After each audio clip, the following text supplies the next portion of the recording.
ঈমান এনেছে জাফর ইবনে আবু তালেব এবং তার স্ত্রী।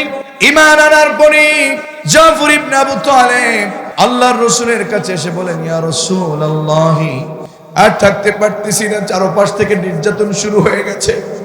ইয়া রাসূলুল্লাহ, ইয়া হাবিবাল্লাহ, আর সহ্য করতে পারছি না গো। আল্লাহ রাসূল বললেন, যাও হিজরতে চলে যাও, হিজরতের জন্য তোমাদেরকে অনুমতি দেয়া হবে। জাফর ইবনে আবু তালেব স্ত্রীকে নিয়ে হিজরতে চলে গেলেন, আবিসিনিয়ায় চলে গেলেন।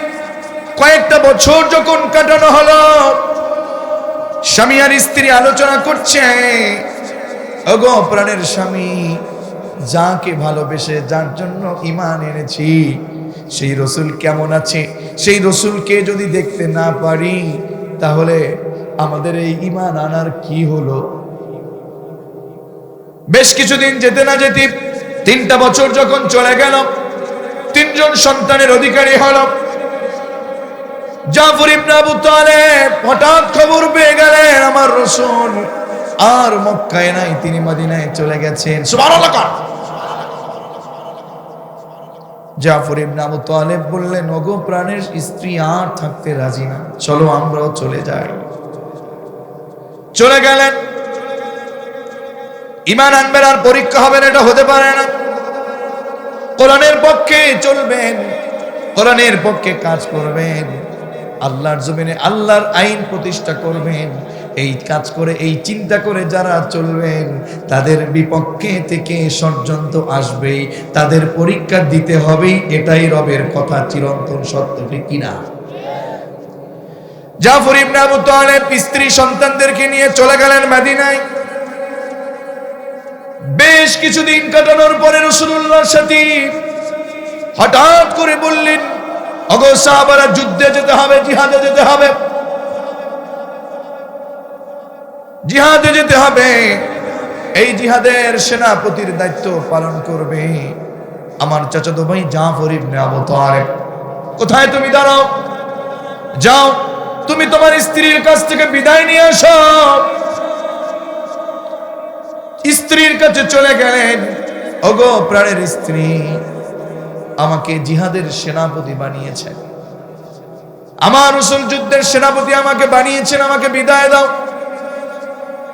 স্ত্রী হাসি মুখে বিদায় দিয়ে দিলেন আর বললেন, ওগো প্রাণের স্বামী, চাই তুমি আবার যেন আমার কাছে চলে আসো সুস্থতার সহিত।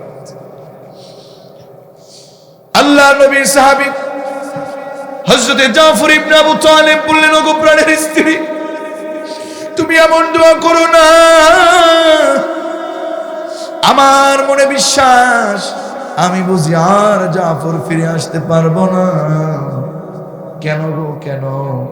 বললে, শোনো, আমার আগেও একজন সেনাপতি আছে, আমার পরেও একজন সেনাপতি আছে, তার মানে আমি জাফর আর ফিরে আসতে পারবো না, আর ফিরে আসতে পারবো না। কেমন কুরবান জানে, বোঝে, এরপরেও জীবন দেওয়ার জন্য, আল্লাহর প্রতি জীবন দেওয়ার জন্য মুজাহিদেরা প্রস্তুত থাকে, ঠিক না?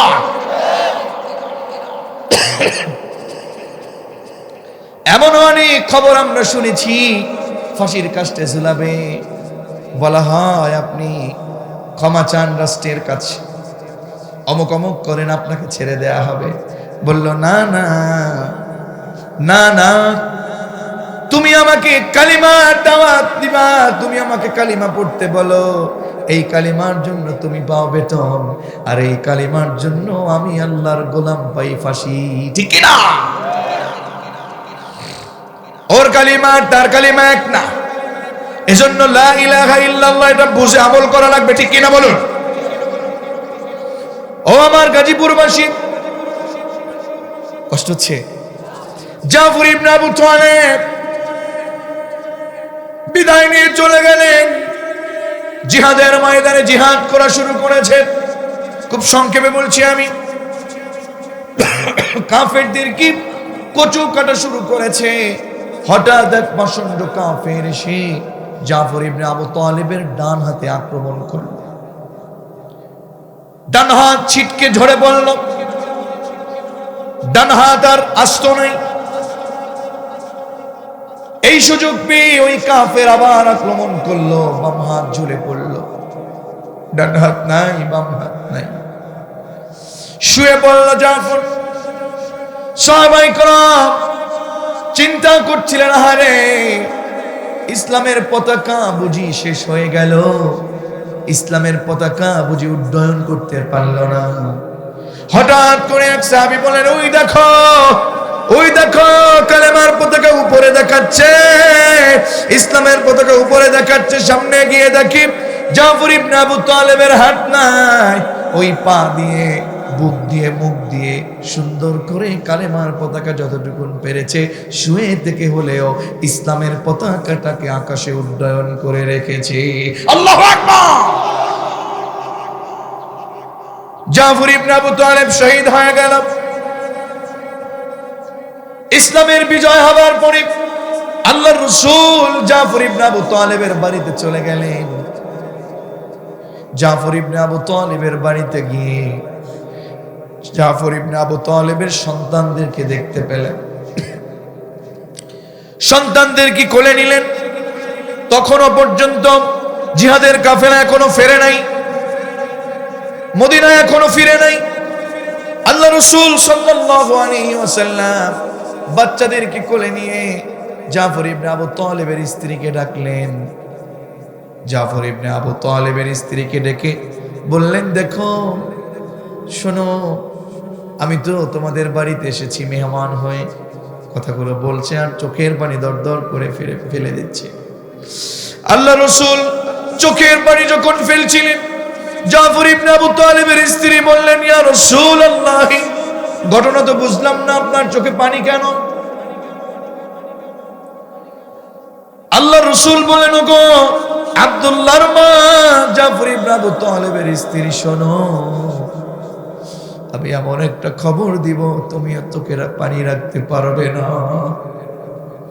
কি সে খবর? বলে, শোনো, তোমার স্বামী আব্দুল্লাহর বাবা, তোমার স্বামী আমার চাচাতো ভাই জাফর ইবনে আবু তালেব আর পৃথিবীতে বেঁচে নাই, ইসলামের জন্য নিজেকে শহীদ করে দিয়েছে। আল্লাহু আকবার। জাফর ইবনে আবু তালেবের স্ত্রী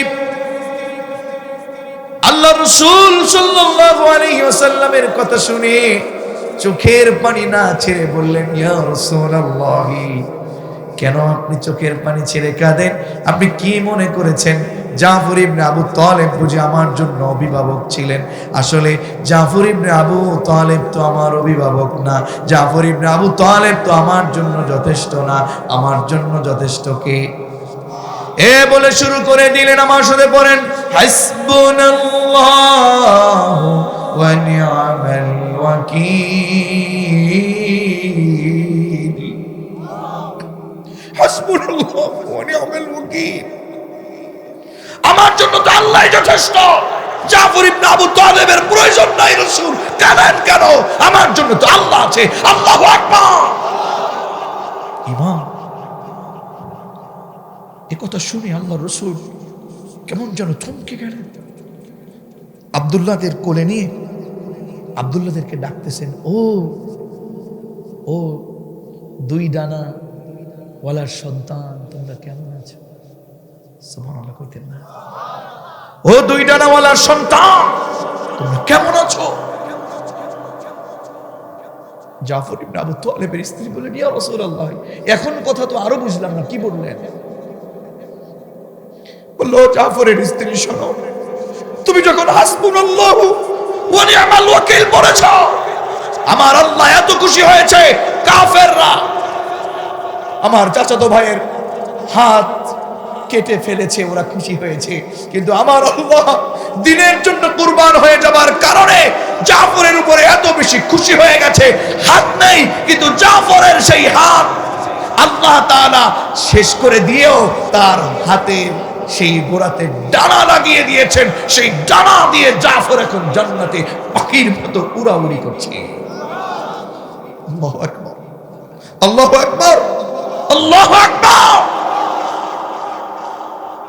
আমাদের জন্য যথেষ্ট কে? আমাদের অভিভাবক কে? আমার নেতা আপনার সাথে নাই, আপনার নেতা আপনার সাথে নাই, অমুকের সাথে হেলোর গরম নাই, মামলা মামলা টেনশন নাই, আপনাকে বাঁচানোর জন্য, আপনাকে জান্নাত দেওয়ার জন্য, আপনাকে আল্লাহর পথে কবুল করানোর জন্য আল্লাহ নিজেই যথেষ্ট। কথা বলুন ঠিক কিনা?